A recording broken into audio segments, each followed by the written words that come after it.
ଥିଲା ପ୍ରାୟ 60 ବର୍ଷର ବୁଢ଼ା। ଦାନ୍ତ ଗୁଡ଼ାକ ସବୁ ପଡ଼ିଗଲାଣି, ମୁଣ୍ଡ ବାଳ ସବୁ ପାଚିଗଲାଣି, ଅଷ୍ଟାଙ୍ଗ ଶରୀର ଝାଳରେ ବୁଡ଼ିଛି ଓ ଧୂଳିରେ ଆଣ୍ଠୁଏ ଯାକ ବୁଡ଼ିଛି।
शांति देहरे जीवन बसीगला रे झीर तोर बड़ धर्म है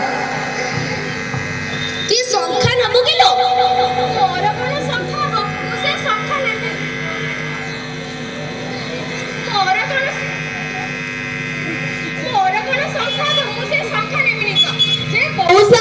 डाकी आसे केमितिका संख्या अच्छी देखिबे देखुना देखतु ना ना मुझे सखा नेमिनी जे बहु संतानी को डाकी आसे हो जाओ बहु संतानी आसो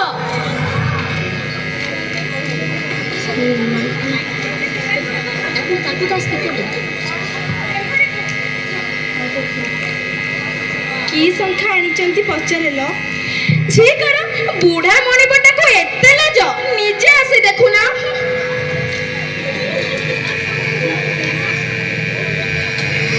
एडे सुंदर निको बहुटीए आखि केबे देखि नथिला माइलो की संख्या नबुने सबु संख्या आनिछि आसमान तेरे संख्या आनिछ हो एडे मिठा कथा एपरी कथा तो कहीं कहे नहीं ना ना आसमान तेरे संख्या आनी नहीं रंग झिल्ली बौल फुलिया एई सब आनिछि एइथिरु जहा नबुने आरो थर को आसरी दो पाई आसमान तेरा संख्या आनी देबे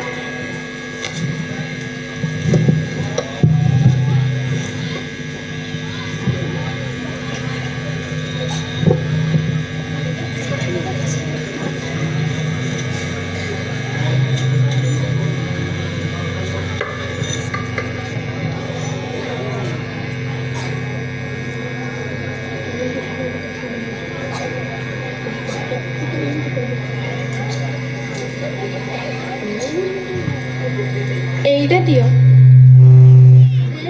संख्या मुठा को दे मु तो हाथ रे दिए मां तू मते लाज करूछु मु परे तो पुओ को मां लाज करे ना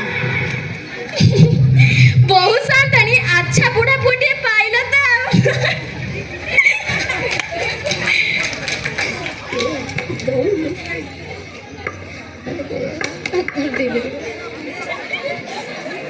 किलो एठी की सभा चमकेइछ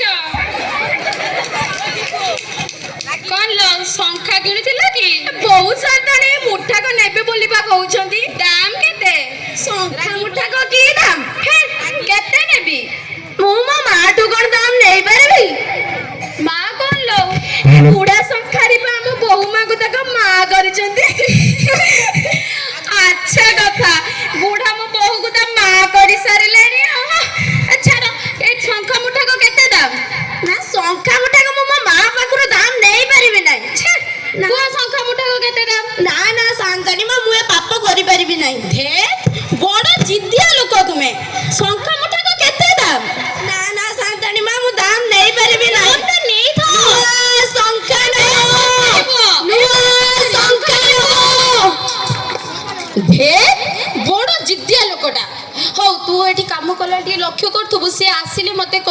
ତା ଦାମ ଦେଇଦେବି।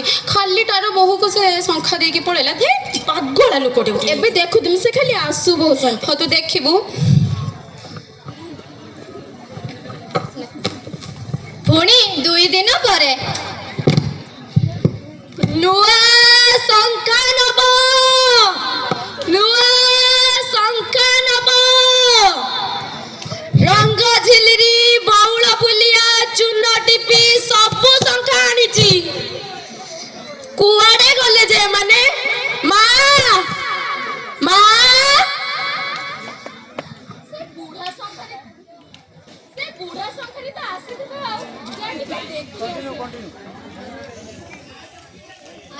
ବୁଢା ଶଙ୍ଖାରି ଆଉ ଯେ ମୋ ବୋହୂ ସାଙ୍ଗକୁ ଡାକି ଆସେ।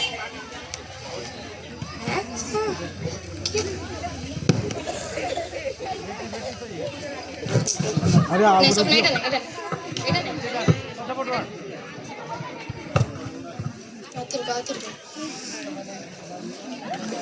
ଘରେ କିଏ ଅଛ ନା ନାଇଁ ମ? ମା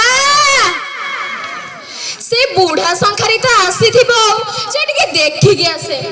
ସେଇ ତ ଆଉ ବୁଢା ଶଙ୍ଖାରି ଯେ ମୋ ବୋହୂ ମାଙ୍କୁ ଡାକି ଆସେ। ବୋହୂ ମା, ବୋହୂ ମା, ତମ ପୁଅ ଆଇଲାଣି ଯା।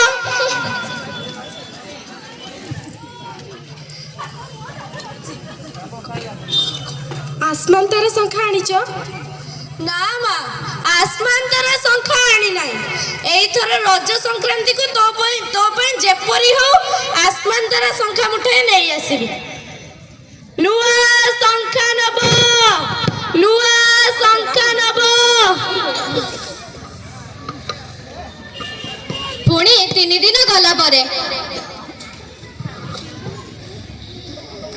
ନୂଆ ଶଙ୍ଖା ନବ, ନୂଆ ଶଙ୍ଖା ନବ, ରଙ୍ଗ ଝିଲିରି ବଉଳ ବୁଲିଆ ଚୂନ ଟିପି ସବୁ ଶଙ୍ଖା ଆଣିଛି। ନୂଆ ଶଙ୍ଖା ନବ। ଆରେ ସେ ବୁଢା ଶଙ୍ଖାରିଟା ଆସିଥିବ ଆଉ। ସେଇ ତ ବୁଢା ଶଙ୍ଖାରି ଆଉ ଯେ ପୁଣି ମୋ ବୋହୂ ମାଙ୍କୁ ଡାକି ଦିଏ। ବୋହୂ ସାନ୍ତାଣୀ, ବୋହୂ ସାନ୍ତାଣୀ, ତମ ପୁଅ ଆଇଲାଣି ଯା।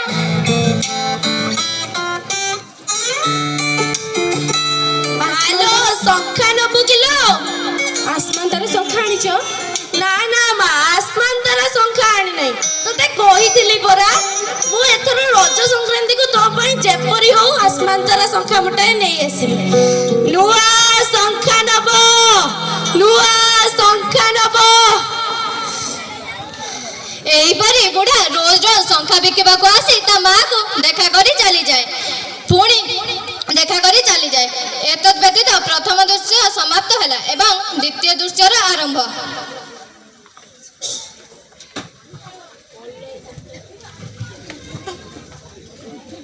ବୈଶାଖ ମାସ ହେଲା। ବୁଢା ଲୋକ ରୋଜ ରୋଜ ବାଟ ଚଲା ପାଣି ପିଆ ତା ଦେହରେ ଗଲା ନାହିଁ। ଦେଖୁ ଦେଖୁ ବୁଢାକୁ ଜୋରରେ ଜ୍ୱର ହେଲା।